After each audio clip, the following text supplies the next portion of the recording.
요즘 이제 저희가 성령님께 이 초점을 맞추고 이제 아침 저녁으로 시간이 되는 한 성령님의 사역에 대해서 이제 공부를 하고 또 그 말씀을 제가 선포하려고 지금 준비하고 있습니다.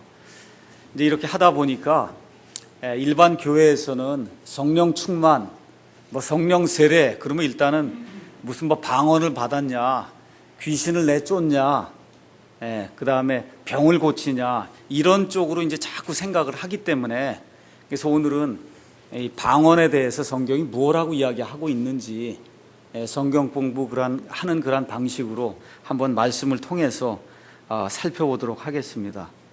베드로전서 3장 15절 가서 보시면 너희 그 마음속에 있는 그 소망에 대해서 도대체 왜 그런 소망을 가지고 있느냐 이렇게 하면 그 이유를 두려움과 그런 떨리는 마음을 이렇게 이유를 잘 대답해 주라고 이제 이야기하고 있습니다. 물론 하늘나라에 대한 그런 소망이 1차적인 것이 되겠고 그 외에도 여러 가지 것이 많아요. 예수님을 이렇게 믿다 보면 여러 가지 것이 많이 있습니다.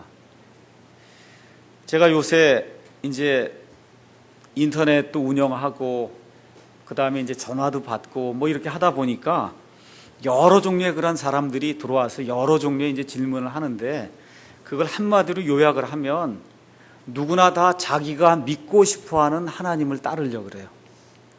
이미 머릿속에 고정이 돼 있어요. 이런 하나님이겠다 하고 이렇게 생각을 하고는 하여튼 그런 하나님을 입증해 주는 성경 구절을 어떻게든지 찾아갖고 그걸 다 이렇게 뭘 하려고 이제 자꾸 이렇게 주장하는 것들이 이제 보게 됩니다. 그래서 여기에 있는 하나님이 아니면은 그러면 이게 소용이 없거든요. 일단 구원부터 시작해서 성화돼서 나가는 모든 단계가 여기 성경에 기록된 대로 우리가 따르지 않으면 말짱 다 헛것이 되고 맙니다. 그래서 이게 대답하는데 목사님만 좀 대답하면 안 되냐. 목사가 대답할 때도 있어야 되고 또 집사가 대답할 때도 있어야 되고 또 성도 여러분이 이제 대답해야 될 그런 필요가 있습니다. 그래서 이제 우리가 성경을 공부해야 되는데 오늘은 특별히 이제 방언에 대해서 우리가 살펴보면서 저뿐만 아니라 여기 있는 그런 성도님들이 다른 분들에게 누가 방언 물어보면 그래도 최소한 이 정도는 좀 대답을 해주는 것이 좋지 않겠나 하는 그런 생각이 들어서 오늘은 방언에 대해서 성경이 무엇라고 이야기하는가 한번 생각해 보겠습니다. 우리 한 집사님이 이제 그런 얘기를 하더라고요. 이게 너저분하게 9가지 10가지 쓸데없는 거 아는 것보다 한 가지 딱 아는 게 좋다 더.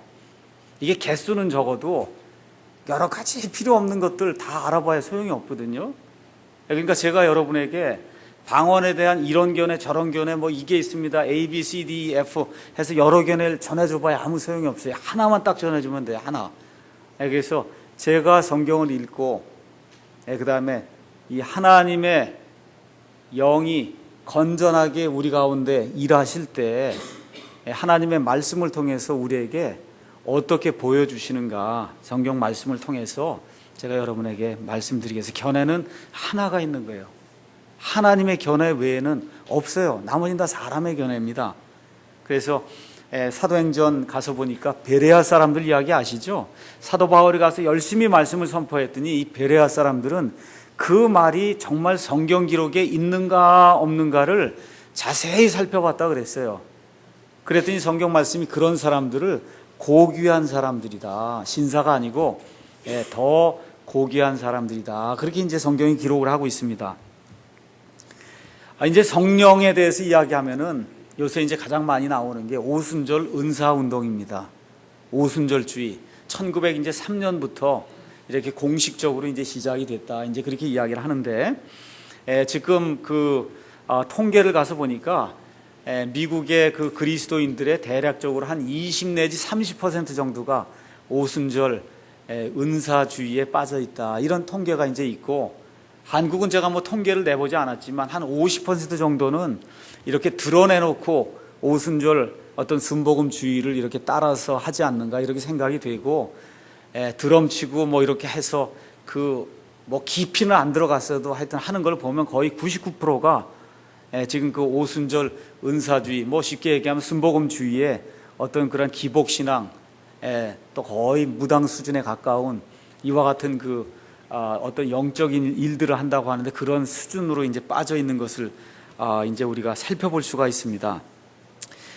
그래서 여러분과 제가 기억해야 될 것은 마지막 때가 이제 종교 통합의 시대가 이루어지는데 종교 통합이 하나님의 말씀으로 이루어지질 않고 체험과 경험 이런 것들로 하나가 됐으니까 당신이 섬기는 하나님이나 내가 섬기는 하나님이 같은가 아니냐, 요렇게 마귀가 이걸 들고 와요. 그래서 지금은 카톨릭 교회나 아니면 프로테스탄트 이런 교회나 다 방언이라고 하는 거, 당신네도 방언하고 우리도 방언하니까 우리가 다 같은 하나님 섬기는 게 아니냐, 같은 형제자매 아니냐, 요렇게 이제 그 종교 통합의 어떤 그 통로로 지금 방언이 이제 사용이 되고 있습니다. 자, 그러면 여기 가기 앞서서 순복음교회 교인들이 와서 이제 얘기하는 게 성령 세례 받았냐는 거예요. 성령 세례. 그렇죠?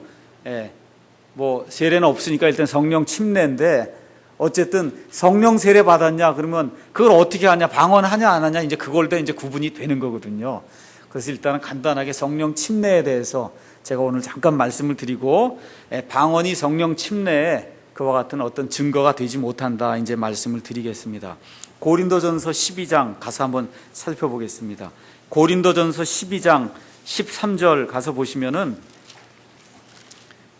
고린도 교회에 사도 바울이 뭐라고 말씀하냐, 12절에 몸은 하나이며 많은 지체를 가지고 있고 그 한 몸의 모든 지체가 많아도 한 몸인 것 같이 그리스도도 그러하시니라. 그 한 몸에 어떻게 들어오느냐, 우리가 유대인이나 이방인이나 매인자나 자유로운 자나 모두 한 성령에 의해 침례를 받아 한 몸 안으로 들어왔으며 모두가 마시게 되어 한 성령 안으로 들어왔느니라. 지금 그렇게 이야기를 하고 있습니다. 그러니까 저와 여러분이 예수님의 한 몸, 이 교회, 예수님의 몸 된 그 교회에 들어오려고 하면 조건이 딱 하나뿐이 없어요. 성령님으로 침례를 받았냐 안 받았냐에 의해서 예수님께 속하냐, 예수님의 몸에 속하냐 속하지 아니하냐가 그 하나에 의해서 결정이 되는 거예요. 다른 거 아무것도 없어요. 성령님으로 침례를 받는다 하는 얘기는 머리끝부터 발끝까지 성령님이 채운다 그 얘기예요. 성령님이 우리를 채우는 그와 같은 일이 한 번 이 삶에서 있었느냐, 그게 이제 중요한 거예요. 그래서 성경에는 성령 충만에 대해서는 많이 나와요. 그리고 성령 충만을 받으라고 하나님이 명령을 하세요. 근데 하나님 한 번도 성령 세례 받으라는 명령을 주신 적이 없어요. 성령 세례 받으라 그러고 성령 침례 받으라고 하는 건 그건 성경에 없는 이야기예요. 왜 그래요? 구원 받은 사람은 한 번 무조건 성령 침례를 받기 때문에 더 이상 침례 받으라, 성령 침례 받아라 그런 얘기 하지 않습니다. 받으라는 명령이 없어요. 그러면 성령 침례를 사모해야 됩니까? 구원 받았는데 사모하지 할 필요가 없습니까? 사모할 필요가 전혀 없는 거거든요. 구원 받으면 성령 침례 이미 받은 것이고 한 번 받는 거기 때문에 계속해서 성령 침례 받을 필요가 없어요. 그래서 성경에는 성령 침례를 받으라는 그런 명령이 나오질 않아요. 근데 1903년도에 시작된 이 오순절 은사운동에서는 성령의 침례를 자꾸 받으라 그럽니다. 성령 침례가 두 번째 축복이라고 자꾸 얘기해요. 그러면서 이 사람들이 주장하는 것은 여러분 아시다시피 예수님이 12제자를 데리고 다녔습니다. 맞죠? 그래서 예수님의 말로다가 이 12제자가 다 깨끗하게 됐어요. 지금 식으로 얘기하면 구원 받은 겁니다. 근데 이제 구원을 받았는데 예수님이 승천하신 이후에 열흘을 더 기다렸다가 오순절 날에 이 12명을 포함한 예수님을 따르던 120명이 그날 성령 침례를 받았잖아요. 맞습니까? 성령 충만도 받고 그날 성령님이 처음 내렸기 때문에 성령 충만도 받고 성령 침례도 받았어요. 그러니까 이 사람들이 이제 주장하는 건 뭐냐면 봐라 이거예요. 예수님의 12제자도 이미 구원받았지만 구원받은 이후에 성령 침례를 받았다는 겁니다. 여러분 이거 맞아요 틀려요? 구원받은 이후에 성령 침례 받았습니까? 안 받았습니까? 받았잖아요. 받았어요. 구원 먼저 받고 그 지나서 한참 지난 다음에 성령님의 침례를 받았죠. 그럼 저와 여러분하고 같아요, 달라요? 저와 여러분은 구원 받는 즉시에 성령 침례를 받아서 이 몸 안에 지금 들어왔거든요. 그렇잖아요. 예, 그런데 베드로를 포함한 이 120명의 그 유대인 그 성도들은 이미 구원받은 상태에서 기다리라 그래서 기다렸다가 드디어 오순절날 성령 침례를 받았잖아요. 그냥 구원받은 거 다르고 성령 침례 받은 게 다르니까 지금 여기 21세기에 이 믿는 사람도 구원받은 거 다르고 성령 침례 다르니까 성령 침례를 또 받아야 된다는 게 두 번째 축복으로, 첫 번째 축복은 구원받는 거고 두 번째 축복은 성령 침례 받는 거다. 성령 침례 받으면 방언한다. 이게 그 공식입니다. 이 사람들이 얘기하는 그런 공식이에요. 자, 그래서 이 내용을 우리가 이제 살펴봐야 돼요. 사도행전 18장 우리가 한번 가서 보시죠. 사도행전 18장 거기 가서 보시면 누가 나오냐면 사도행전 18장 끝에 가서면 24절부터 28절에 알렉산드리아라고 하는 이집트의 도시에서 나온 아볼로라고 하는 아주 유능한 성경교사가 있었어요. 그는 말을 잘하고 성경 기록들에 능통하더라. 이 사람이 전에 주의 길 안에서 가르침을 받아 영이 뜨거움으로 주에 관한 것들을 부지런히 말하고 가르치나 뭐만 알았어요? 요한의 침례만 알았다는 거예요. 요한의 침례.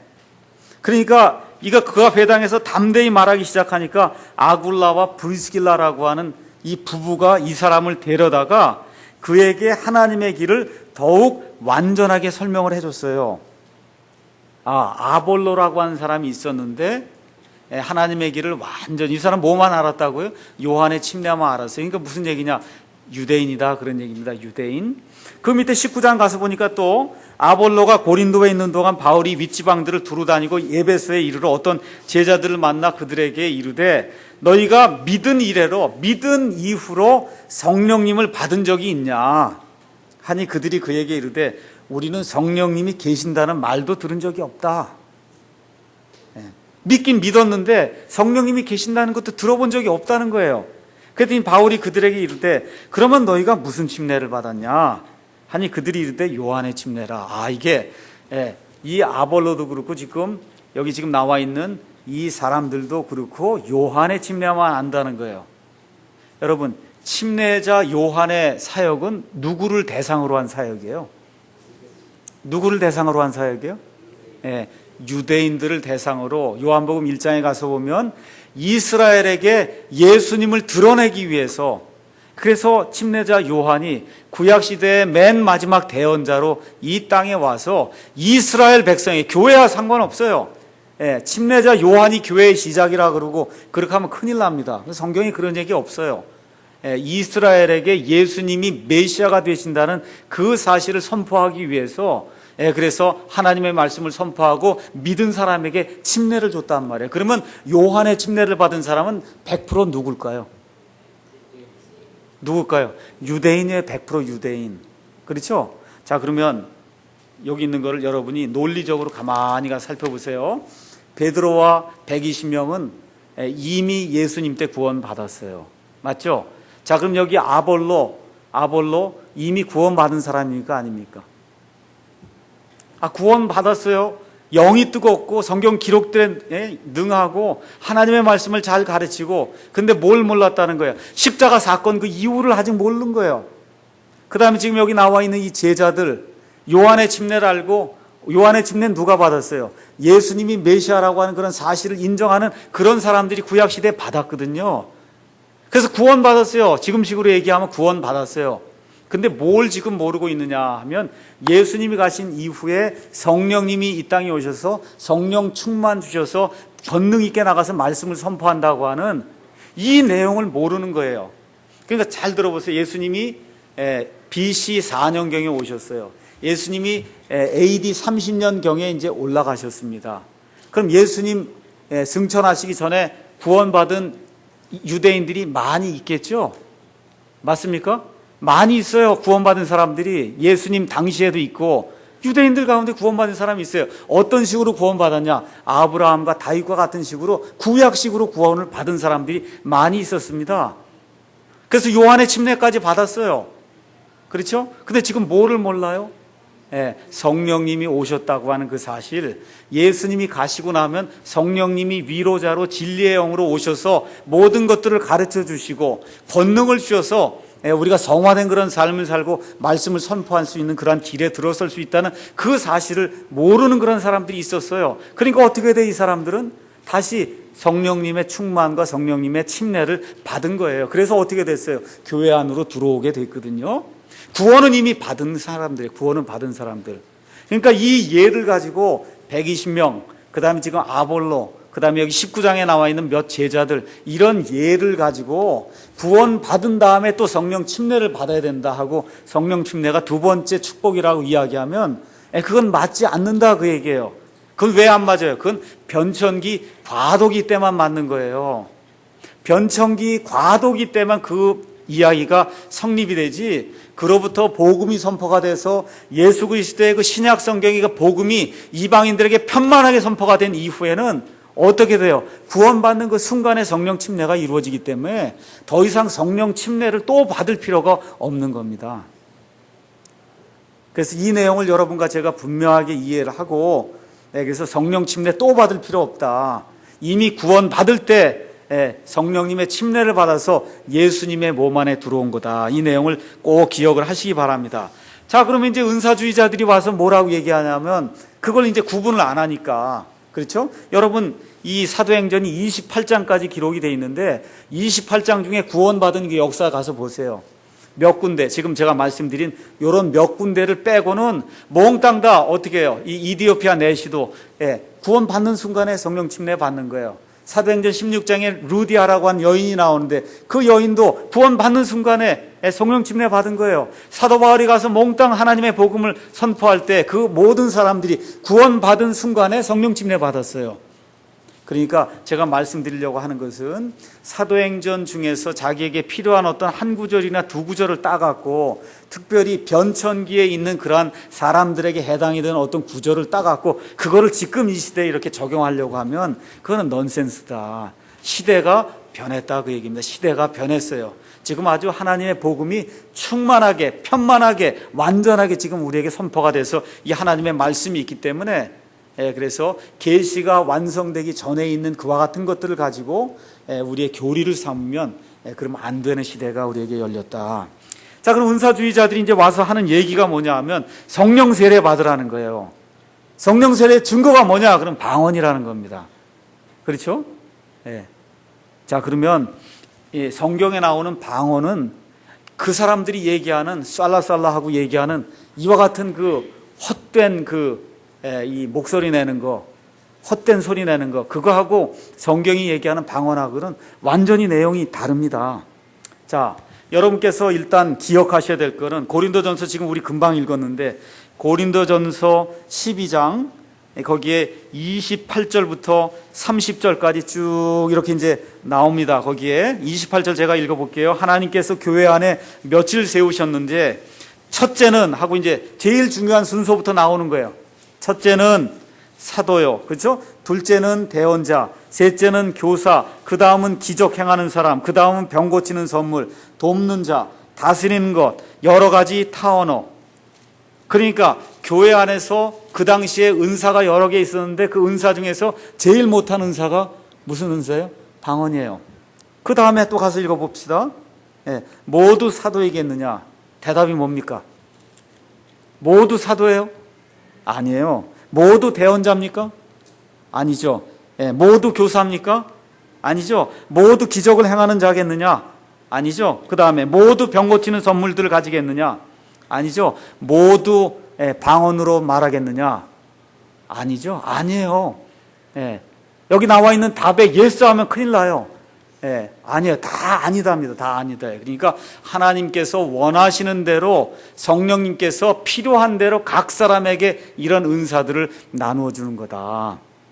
그러니까 모두가 다 성령 침례 이거 다시 또 받고 방언을 다시 받을 필요는 없다고 이제 성경이 이야기합니다. 자, 그러면 방언을 가서 보면 방언 그러니까 무슨 말이구나 이렇게 생각을 하는데 영어로 가서 보시면 영어나 아니면 이 그리스 말은 방언이 우리 혓바닥 아시죠? 혓바닥. 혓바닥을 영어로 텅이라 그래요. 텅. 그래서 혓바닥이에요, 혓바닥. 혓바닥을 우리말로 방언이라고 번역한 거예요. 왜 그러냐면 말이 혓바닥에서 나오기 때문에. 말이 혓바닥에서 나옵니다. 그래서 한번 사도행전 2장 한번 가서 보시죠. 2장도 가서 보세요. 2장 3절 한번 가서 보세요. 2장 3절. 거기 가서 보시면은 사도행전에 불에 혀같이 갈라진 거, 혀가 통이란 말이에요. 불에 혀같이 갈라진 것들이 불이 임했습니까? 아니면 불이 이렇게 탈 때 이렇게 혓바닥처럼 이렇게 올라갔다 내려갔다 하는 게 있잖아요. 불이 탈 때. 불이 임했어요? 그럼 불에 혓바닥 같은 게 임했어요. 혓바닥 같은 게 임해서 혓바닥에서 말이 나왔다. 그런 뜻이에요. 여기 나와 있는 게. 불 임하지 않았습니다. 여러분 기억하세요? 불 임하지 않았어요. 2절도 한번 가서 보세요. 갑자기 하늘로부터 급하고 강한 바람 소리 같은 소리가 임했어요. 바람 그날 불었어요? 안 불었어요? 바람 불었어요? 안 불었어요? 바람 안 불었어요. 바람 소리 같은 소리가 난 거예요. 불이 탈 때 이렇게 올라가잖아요. 그 뭐라 그래요? 불길이라고 얘기해요. 예, 이렇게 혓바닥처럼 이렇게 올라가는 게 있거든요. 그런 것들이 와서 각 사람 위에 앉았단 말이에요. 그러니까 어떻게 돼? 혀가 그런 것들이 앉으니까 혀에서 혀가 나온 거예요. 그걸 우리가 방언이다 그렇게 이야기한 거예요. 그러니까 영어로 읽으면 다 텅이에요. 그리스 말로 읽어도 다 텅이고. 그러니까 그 뜻은 뭐냐면 첫 번째 뜻이 사람의 혀예요. 혀, 텅이라고 하는 건. 그 다음에 사람의 혀에서 말이 나오기 때문에 우리가 그걸 말이라고 얘기하고, 특별히 다른 나라 사람들의 말을 이야기할 때 그걸 텅이라고 이렇게 이야기하는 거예요. 영어도 텅이고 중국말도 텅이고 우리 한국말도 텅이고 이제 그렇게 돼 있고, 이해할 수 없는 그런 말을 가리켜서 우리가 텅이다 이제 그렇게 얘기합니다. 자, 그러면 방언으로 말한 사례가 사도행전에 3번 정도 나오는데, 첫 번째는 지금 사도행전 2장에 나오는 거예요. 오순절날 온 세상에 살던 유대인들이 오순절을 기념하기 위해서 예루살렘에 모였을 때, 그때 사도들이 방언을 했어요. 방언했더니 거기 모여있던 모든 사람들이, 아니 어떻게 저 사람들이 우리나라 말로 말씀을 증언하나, 지금 그렇게 느꼈단 말이에요. 맞습니까? 그러니까 무슨 얘기냐 하면 사도행전 2장에 나와 있는 말은 100% 다른 사람들이 알아들을 수 있는 다른 지방의 언어였습니다. 지금처럼 쌀라쌀라대고 뭐 이렇게 하는 거 아니에요. 귀에다 속속 소리 내면 따라하면 뭐 된다 그러고 해갖고 하는 그런 거 방언 연습해갖고 학습 방언하고 하는 그런 방언이 아니고, 다른 사람들이 알아들을 수 있는 그런 방언이었다.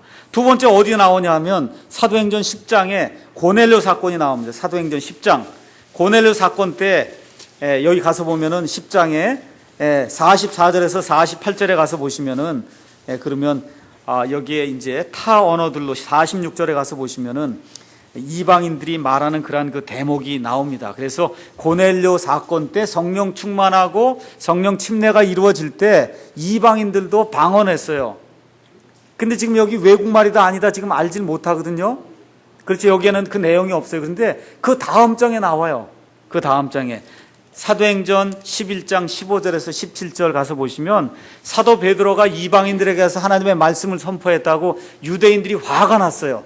그래서 베드로를 소환했습니다. 도대체 왜 그런 일을 했냐? 그랬더니 사도 베드로가 처음부터 끝까지 그 일들을 다시 설명하는 그런 내용이 나옵니다. 15절, 내가 말을 시작할 때 성령님께서 그들 위에 임하시되 마치 처음에 우리 위에 임하신 것 같이 하시더라. 이렇게 돼 있단 말이에요. 그 처음이 언제입니까? 사도행전 2장의 오순절날.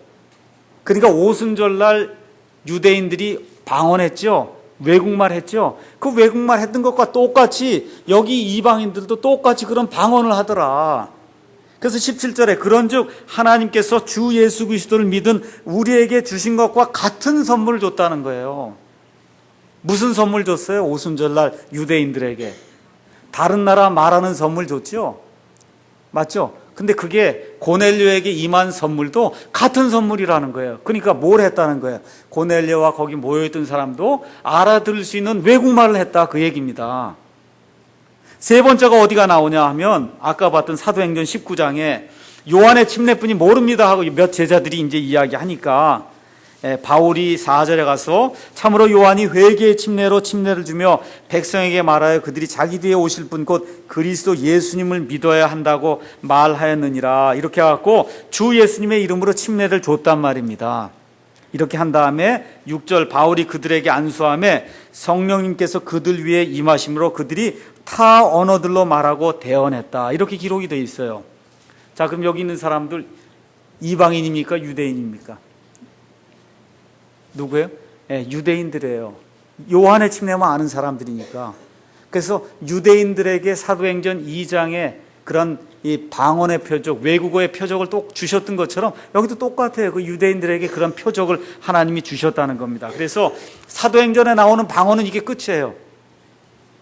그래서 이 세 군데 모두가 다 외국말이라고 하는 사실을 우리가 이제 알 수가 있습니다. 자, 그런데 이제 문제가 뭐냐 하면 고린도 전서로 와서는 달라진 게 아니냐. 사람들이 이제 그렇게 주장을 하는 거거든요. 고린도 전서로 다시 이제 넘어와 보겠습니다. 고린도 전서 12장에서 이제 14장에 가서 보면 방언에 대한 그런 이야기가 이제 나오는데, 방언은 하늘의 언어나 아니면 천사의 말이라고 고린도 전서 이제 13장에 있는 그런 이야기를 가지고 이제 이야기를 하는 사람들이 있습니다. 자, 그러면 여러분과 제가 이제 기억을 해야 될 게 있어요. 고린도 전서는 누가 기록했습니까? 누가 기록했어요? 바울이 기록했죠. 사도행전은 누가 기록했어요?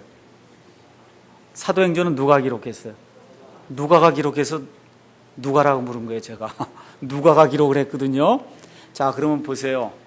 여러분이 성경을 이렇게 읽으실 때 이 성경이 연대기적으로 이렇게 기록되어 있나 보다 이렇게 생각하시면 안 됩니다. 그러니까 마태복음 먼저, 그 다음에 마가복음, 누가복음 이런 식으로 기록이 되었겠구나 이렇게 생각하시면 오산입니다.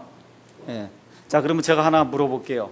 사도 바울의 선교 여행의 중간쯤에 이제 누가라고 한 사람이 이제 나오기 시작하는데, 누가가 사도 바울과 더불어 맨 마지막까지 하나님의 그런 사역을 하면서 끝까지 다니면서 바울이 아플 때, 제가 책을 읽어보니까 사도 바울이 돌아다닌 그 거리가 25,000km래요. 25,000km를 걸어 다닌 거예요. 그 얼마나 몸이 아프고 그랬겠어요. 풍토병도 많고. 그때 이 누가라고 하는 그 의원이 그 옆에서 이 사람을 도와줬기 때문에 그런 일들을 했어요. 그러니까 이 바울하고 누가는 뗄래야 뗄 수 없는 그런 관계에 있어요. 자, 그런데 이 고린도전서를 누가 기록하냐면 사도 바울이 기록했는데, 사도행전하고 고린도전서하고 어느 게 먼저 기록이 된 것 같아요? 고린도전서가 먼저 기록이 됐어요. 고린도전서. 그럼 고린도전서가 기록이 되면 누가가 이걸 읽었겠습니까? 안 읽었겠습니까? 읽었죠. 한 5년 전쯤에 먼저 기록이 됐으니까 사도 바울이 얘기하는 내용이 뭔지 다 알고 있단 말이에요. 그런 상태에서 누가가 5년쯤 지나서 뭘 기록했어요? 사도행전과 누가복음을 기록했단 말입니다. 그러면 거기 나오는 사도행전에 나오는 그 텅이라는 단어하고 고린도전서에 나오는 그런 텅이라고 하는 그런 단어가 똑같은 단어라고 하는 걸, 똑같은 친구가 둘이 서로 얘기하면서 방언 터진 그런 이야기를 기록하고 있기 때문에 앞뒤 문맥으로 봐서 두 사람이 절친한 친구고 평생을 거의 같이 다니던 그런 친구가 글을 기록했다는 그런 사실을 봤을 때 고린도전서에 나오는 그 방언도 역시 똑같이 외국어라고 하는 그런 사실을 우리가 이제 알 수가 이제 있습니다. 자, 그러면 이게 외국말이라고 하는 걸 일단 어떻게 더 자세히 알 수 있냐? 고린도전서 14장 가서 한번 보겠습니다. 고린도전서 14장 7절부터 한번 가서 보세요. 이제 타 언어들로 사람들이 숭얼숭얼대고 이제 얘기하니까 지금 사도 바울이 이제 얘기하는 거죠. 7절. 필이나 하프 같이 생명 없는 것들이 소리를 낼 때 음의 구분을 주지 아니하면 필이나 하프 소리가 무엇을 뜻하는지 어찌 알겠느냐. 지금 그러니까 무슨 소리예요? 이게 방언을 하든지 뭘 하든지 이게 분명히 알아들을 수 있는 뭐가 돼야 된다. 지금 그렇게 이야기를 하는 거예요. 아무 소리 이렇게 알아듣지 못하는 그런 소리 내는 거, 그건 성경에 없는 거다. 지금 사도 바울이 지금 그런 이야기를 하는 겁니다. 그 다음에 그런 얘기를 하면서 14장 21절 가서 보세요. 여기 중요한 일입니다.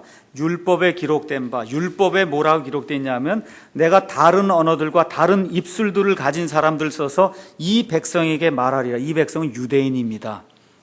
유대인에게 말하리라. 이건 이사야서에 있는 말씀인데요.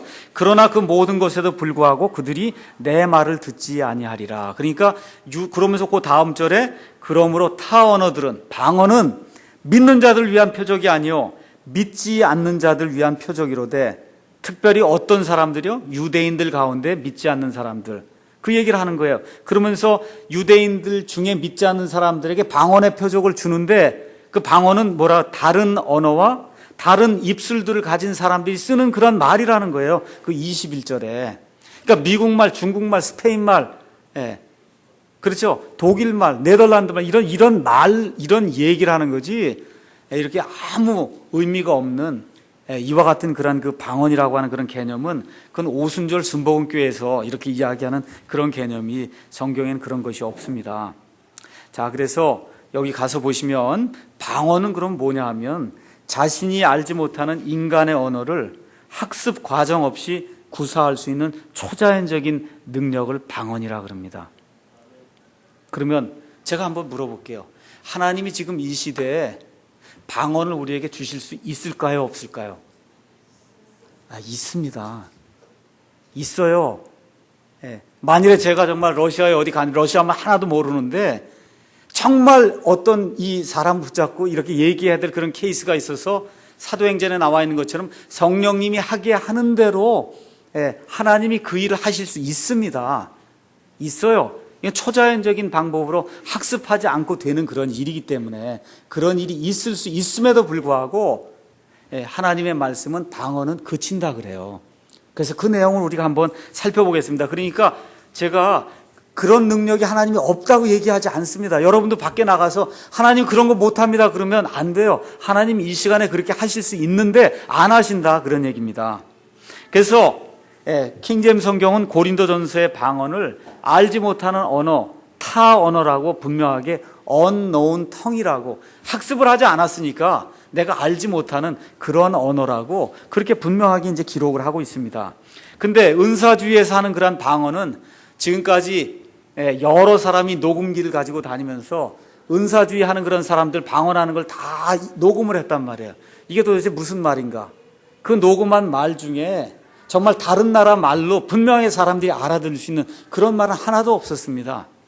미국 사람도 합리적이기 때문에, 그래서 뭐 베니인 지펜 이런 데가 막 살라살라 대고 하니까 갖다 이제 대고 녹음을 하고 이렇게 하는데 없어요. 인간이 알아들을 수 있는 그런 말이 없습니다. 그래서 이 사람들이 이야기하는 그러한 그 방언은, 그거는 성경이 이야기하는 그런 방언이 아니다. 그러니까 여러분과 제가 현명하게 이렇게 하시면 돼요. 방언이 있냐? 그럼 방언이 있습니다. 그 사람들 하잖아요, 지금.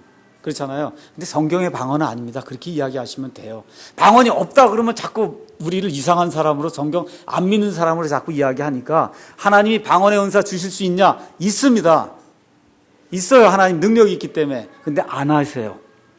왜? 성경 기록이 주어졌기 때문에. 제가 또 좀 이따 이제 말씀을 드리겠고, 그 다음에 방언하냐? 지금 이 시대에도 방언합니다. 많이 하잖아요. 그 하는 걸 안 한다고 얘기할 수는 없잖아요. 하잖아요. 근데 성경의 방언은 아닙니다. 그렇게 이야기하면 돼요. 성경의 방언은 아니에요. 자, 그러면 고린도전서 13장 8절에 여기 12장 이야기를 다 한 다음에 사도 바울이 대언에 대해서 여러 가지 것들 다 이야기한 다음에 13장에 가서 13장 8절에서 12절 한번 가서 봅시다. 사랑은 결코 없어지지 아니하되 대언은 있다 해도 없어질 것이요 타 언어들도 있다 해도 그칠 것이며 지식도 있다 해도 사라지리라. 그러니까 이런 은사는 사라진다는 거예요. 사라져요. 그런데 대언과 지식은 여기 가서 보니까 다른 것에 의해서 없어지는 그러한 의미로 이제 표현이 되어 있고, 그 다음에 방언은 스스로 그친다고, 이렇게 스스로 멈춘다는 거예요. 스스로 멈춘다. 자, 그러면 어느 때 그런 일들이 발생하느냐 하면 10절, 완전한 것이 오면 그때에는 부분적인 것이 없어지리라. 하나님의 그날 그때 대언의 말씀이 있었어요. 근데 완전하지 않았거든요. 이 성경 말씀이 계시록까지 돼서 완성이 되기 전에는 불완전한 거예요. 부분적인 거예요. 그 당시에 방언의 은사가 있었어요. 그거 다 하나님의 교회를 세우게 하나님이 처음에 주신 거예요. 근데 다 부분적인 거예요. 그래서 여기 완전한 것에 대해서는 두 가지 정도 그러한 견해가 있습니다. 예수님 재림하는 게 완전이다, 이렇게 생각하는 분도 있고, 성경 말씀이 완전히 이렇게 기록이 된 게 그게 완전한 거다, 이렇게 보는 그런 견해도 있는데, 저는 후자를 완전한 것을 이제 생각을 합니다. 자, 그래서 완전한 것이 오면, 다시 말씀드려, 하나님의 말씀이 온전하게 기록이 돼서 하나님의 계시가 충만하게 이렇게 완성이 되면, 그럼 불완전한 것들은 없어진다는 겁니다. 그러면 하나님의 말씀이 언제 완전하게 기록으로 주어졌어요? AD 90년경에. AD 90년이 되니까 요한계시록까지 해서 하나님의 말씀이 완전히 우리에게 충분한 그런 기록으로 주신 거예요. 그러니까 AD 90년 이후 넘어가면 2세기가 되잖아요. 여러분이 교회 역사를 가서 보시면 AD 2세기 이후부터 지금까지 정상적인 그리스도인 치고 방언했다는 사람 한 사람도 없습니다. 여러분 알고 있는 요한 웨슬레, 알고 있는 무디, 찰스 스펄전, 여러분이 알고 있는 로이드 존스, 누굴 다 갖다 대도 한 사람도 방언 같은 건 알지도 못하고 하지도 않습니다. 정상적인 그리스도인 아니면 그리스도 교회에서 방언을 했다고 하는 그런 기록은 전혀 없는 거예요. 왜 그러냐? AD 2세기 이후에는 하나님의 말씀이 온전하게 주어졌기 때문에 없어졌습니다. 이런 일들이. 그럼 방언은 그 전에 스스로 그친단 말이에요. 그 전에 그쳐요. 자, 방언은 1차적으로 누구에게 주신 거예요? 믿지 않는 유대인들에게 줬단 말이에요. 아까 14장 읽었잖아요. 믿지 않는 유대인들에게. 근데 유대인들이 언제까지 예루살렘에 살았어요? AD 70년까지 살았거든요. 70년 이후에는 하나님이 진노를 퍼부어서 완전히 하나님의 심판이 임해서 예루살렘을 떠나야 됐어요. 그러니까 방언은 언제쯤 없어진 걸로 보면 되냐 하면 AD 70년경에 완전히 멈춘 것으로 보면 됩니다. 그 이후에는 성경 기록에 그와 같은 내용이 없고, 교회의 정상적인 그러한 교회에 이단들 외에는 방언을 했다고 하는 그러한 기록이 전혀 없습니다. 자, 그러면 고린도전서 14장으로 넘어와서 21절, 22절에 가서 보니까 아까 읽은 대로 믿지 않는 유대인들을 위한 표적이, 외국어 방언의 표적이 이제 하나님께서 주신 그와 같은 그 표적으로, 사인으로, 이적으로 이스라엘 민족과 상관 있는 그와 같은 표적으로 주어졌다는 그런 사실을 우리가 다시 한번 확인해 볼 수 있습니다. 자, 그러면 왜 고린도 교회에만 이렇게 유독 방언 얘기가 자꾸 나오냐 이거예요. 고린도 교회. 다른 교회, 에베소 교회, 빌립보 교회, 데살로니가 교회, 문제가 없는 교회는 그런 얘기가 전혀 안 나오거든요. 자, 왜 이 이야기가 나오냐? 사도행전으로 가서 한번 이거 보시고 사도행전 18장을 한번 가서 보세요. 이 이야기가 나오는 근거가 있어요. 사도행전 18장에 가서 보시면은 사도행전 17장에서 아테네에서 사도 바울이 복음을 선포하다가 철학자들과 변론하다가 실패를 하고 어디로 넘어오게 되냐면 고린도로 넘어옵니다. 고린도. 그래서 18장 1절에 바울이 아테네를 떠나 고린도에 이르러서 그래서 아볼로를 만나갖고 그래서 생업이 같음으로 서로 천막 짜는 그런 일들을 하기 시작했어요. 4절 가서 보니까 바울이 안식일마다 회당에서 토론하며 유대인들과 그리스인들을 설득하니라 이랬어요. 회당은 누가 들어가는 데가 회당이에요? 유대인들이 들어가는 데가 회당이에요. 그러니까 지금 고린도에 가서도 사도 바울이 누구에게 지금 1차적으로 복음을 전하냐 하면 유대인들의 회당에 들어가서 유대인들에게 복음을 열심히 선포했어요.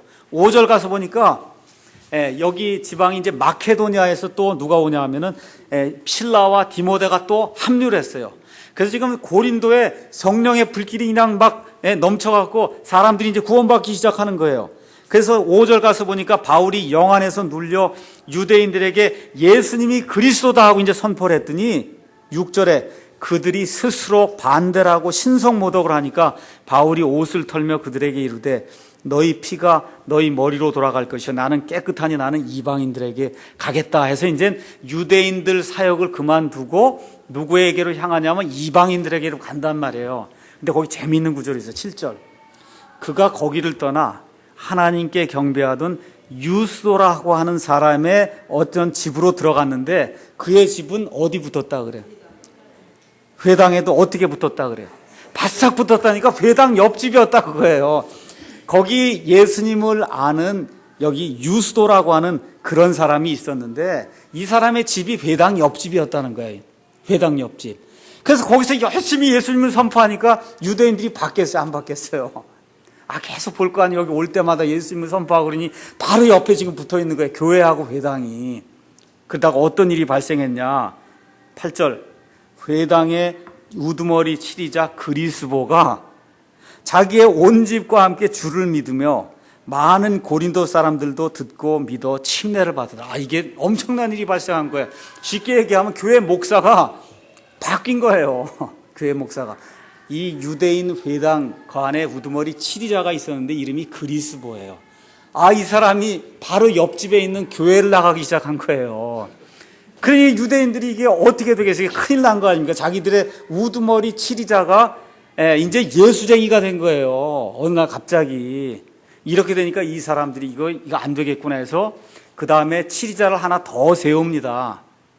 그 치리자의 이름이 17절에 가서 보니까 그리스 사람들이 회당의 우두머리 치리자 소스데네라고 한 사람을 또 세운 거예요. 그래갖고서는 이 치리자만큼은 절대 예수쟁이가 되지 않게 그렇게 해야 되겠다고 감시를 하고 그렇게 열심히 했는데 문제가 또 생겼어요. 어떻게 됐냐면 이 소스데네 역시 여기 고린도전서 1장 한번 가서 보세요.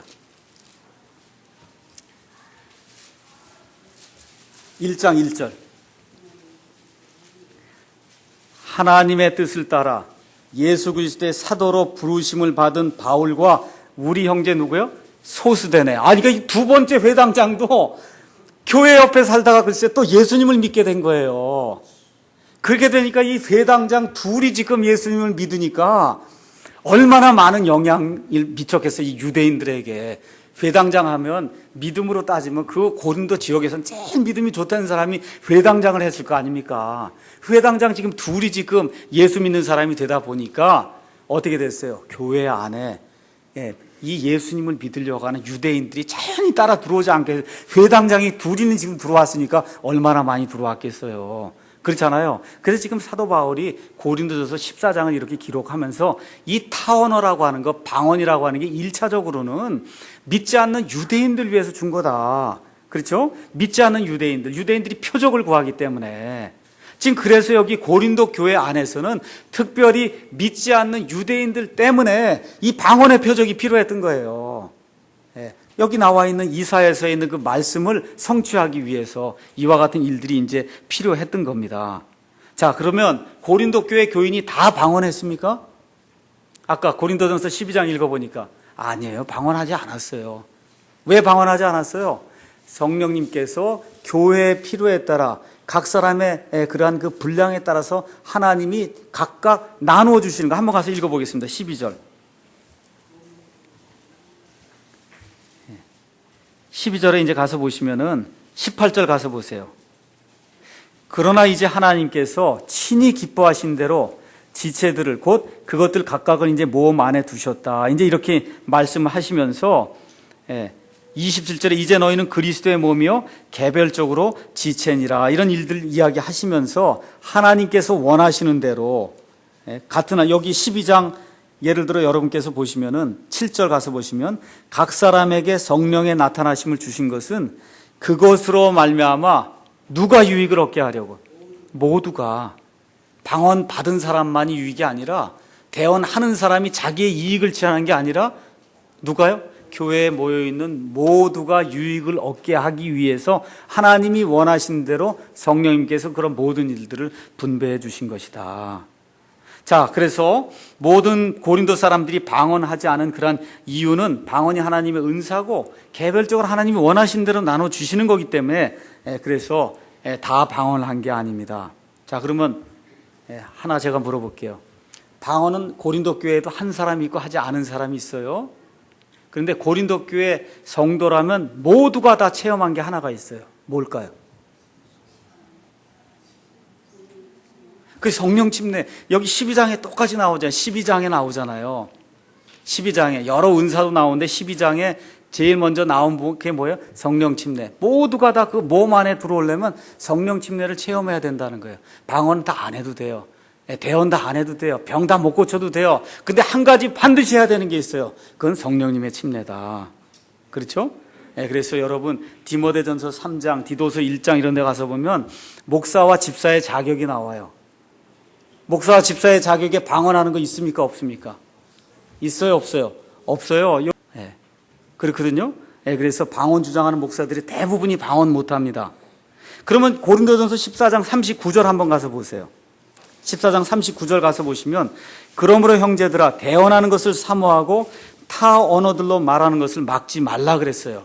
대언은 뭐냐 하면 하나님으로부터 직통 계시를 받아갖고 하나님의 말씀을 대신 전하는 거예요. 지금 그런 일이 있습니까? 없습니까? 지금 이 시대에 있어요? 없어요? 없어요. 직통 계시 받는 사람 아무도 없습니다. 자, 그러면 이 성경 말씀이 틀린 겁니까? 대언을 사모하라 그러잖아요. 이거 틀린 거예요? 맞는 거예요? 이 사람들에겐 맞는 거예요. 왜 그래요? 아직 성경 기록이 완성이 되지 않아서, 성경 기록이 완성이 되지 않은 상태에서는 하나님이 직접 누구에게 말씀해 주셔서 하나님의 말씀을 대언하게 할 수밖에 없어요. 그러니까 이 말씀이 맞는 거예요. 누구에게? 고린도 교회 그 성도들에게는 지금 맞는 거지만 지금 이 시대에는 안 맞는 거다. 여기 가서 보세요. 타 언어, 방언으로 말하는 것을 금하지 말라는 거예요. 지금 고린도 교회 이거 맞습니까? 틀립니까? 맞죠? 지금 옆에 회당장들 지금 2명이 들어와갖고 유대인들을 끌고 들어와서 지금 하고 있으니까 이게 방언의 표적이 있어야 된단 말이에요. 그래야 유대인들이 믿으니까. 맞습니까? 자, 그럼 우리 다 같이 마태복음에 있는 말씀 한번 가서 보세요. 마태복음 10장. 마태복음 10장 5절, 6절 가서 보세요. 10장 5절 6절 예수님께서 이 12를 내보내시며 그들에게 명령하여 이르시되 너희는 이방인들의 길로도 들어가지 말고 사마리아 사람들이 어떤 도시로도 들어가지 말며 오직 이스라엘의 집에 잃어버린 양들에게로 가라. 이거 누구 말씀입니까? 예수님 말씀이죠. 그럼 예수님이 이방인들에게 지금 복음 선포하라 그래요? 하지 말라 그래요? 이거 그대로 읽으시면 하지 말라 그러죠? 누구에게만 하라 그래요? 이스라엘에게, 유대인들에게만 하라 그러죠? 이거 맞아요? 틀려요? 지금 이거 전하면 맞아요? 틀려요? 틀리죠? 왜 그래요? 마태복음 28장 가서 보세요. 똑같은 12명에게 예수님이 28장 19절 그러므로 너희는 가서 모든 민족들을 가르치고 아버지와 아들과 성령의 이름으로 그들에게 침례를 주며 내가 너희에게 명령한 모든 것을 그들에게 가르쳐 지키게 하라. 이거 누구 말씀이에요? 예수님 말씀이죠? 지금 이 말씀 맞습니까? 틀립니까? 맞죠? 이거 왜 틀리고 하나는 맞고 이럴까요? 시대가 바뀌었단 말이에요. 예수님 십자가 사건 전에 예수님이 유대인들과 상관하던 그런 시대에는 마태복음 10장이 맞는 거예요. 그런데 십자가 사건 이후에는 이제 시대가 바뀌었어요. 하나님의 경륜 체제가 바뀌었어요. 지금은 모든 민족을 향한 교회에 관한 그와 같은 믿음의 신비를 전해야 할 그런 때가 됐기 때문에 이 마태복음 10장을 가르치면 안 됩니다. 지금은. 이건 언제 또 가르쳐지냐 하면 환란기, 7년 환란기 때가 되게 되면 그때 또 이스라엘 백성이 각 지파에서 12,000명씩 나와서 그래서 14만 4천 명이 일어나서 하늘의 왕국의 복음을, 여러분 마태복음 10장 6절 가서 보세요. 이스라엘의 집에 잃어버린 양들에게로 가라. 가는데 무슨 복음을 선포하냐? 너희는 가면서 선포하여 이르되 하늘의 왕국이 가까이 왔느니라. 메시아 왕국이 가까이 왔다는 그 복음을 선포하라는 거예요. 지금은 이런 복음 선포하지 않아요. 어떤 복음 선포해요? 누구든지 예수 그리스도를 믿기만 하면 그럼 하나님의 은혜로 내 공로와 상관없이 구원받습니다 라고 하는 하나님의 은혜의 복음을 지금 선포하거든요. 그러니까 저와 여러분이 성경을 읽을 때 이 하나님의 경륜이 이렇게 따라서 이렇게 변한다고 하는 사실을 잘 인지를 하고, 그래서 하나님의 계시가 점진적으로 이렇게 주어져서 그래서 AD 90년 돼서는 정지가 된 거야, 하나님의 계시가. 그래서 어떻게 그대로 똑같이 완전한 게 그렇게 유지가 되고 있는 거예요. 그러니까 우리의 모든 교리는 AD 90년 이후에 주어진 하나님의 말씀, 90년까지 주어진 이 하나님의 말씀, 요 말씀에 근거해서 변천이 되지 않는 그러한 상태의 그 말씀들을 가지고 그걸 가지고 교리를 삼으면 그 문제가 하나도 없습니다. 하나님이 이 말씀을 완전하게 우리에게 주셨기 때문에, 그래서 어떤 것을 읽으실 때 이게 갈등이 생기거나 뭐가 충돌하는 것 같으면은 시대가 바뀌지 않았나, 이 대상이 누군가, 이런 내용을 저와 여러분이 잘 살펴보시면은 그럼 이런 것들도 잘 해결할 수가 있습니다. 그래서 그 당시 고린도 교회에는 방언도 필요하고 대언도 필요하고 사도도 있었어요. 죽은 자를 살리는 그런 일들도 있었어요. 지금 있습니까? 죽은 사람 살리는 사람? 없어요. 그러면 병원 필요 없어요. 그 사람이 그저 기독병원이고 어디 삼성 무슨 병원이고 하루만 돌면 다 끝나는 거예요. 하루만 돌면 다 일어나는 거예요, 그날. 뭐가 병원이 필요가 있어요? 그런 일이 필요가 없는데. 시대가 바뀌었다. 이 하나님의 말씀이 온전하게 주어진 그 이상에는, 그 이후에는 다른 표적을 구하지 않습니다. 우리가. 그렇다 그래서 하나님의 능력을 무시하는 게 아니에요. 하나님이 우리와 함께 하시면 하나님이 병도 고쳐주시고, 이런 특별한 경우에는, 아프리카 어느 오지에 갔다 이거, 이런 특별한 경우에는 하나님이 다른 말 할 수 있는 그런 능력도 주실 수 있다고 믿습니다. 근데 그건 지극히 예외적인 그런 케이스지, 모든 교회에서 두 번째 축복으로 성령 침례를 받고 다 방언해야 되고 이런 것은 성경에 없다. 네, 그래서 이 방언 문제를 이제 오늘 이야기했고, 다음 주에는 병 고치는 거, 마귀 쫓는 거, 이거에 대해서 성경이 뭐라고 이야기하는지 또 살펴보는 그런 시간을 갖도록 하겠습니다. 잠깐 기도하시겠습니다.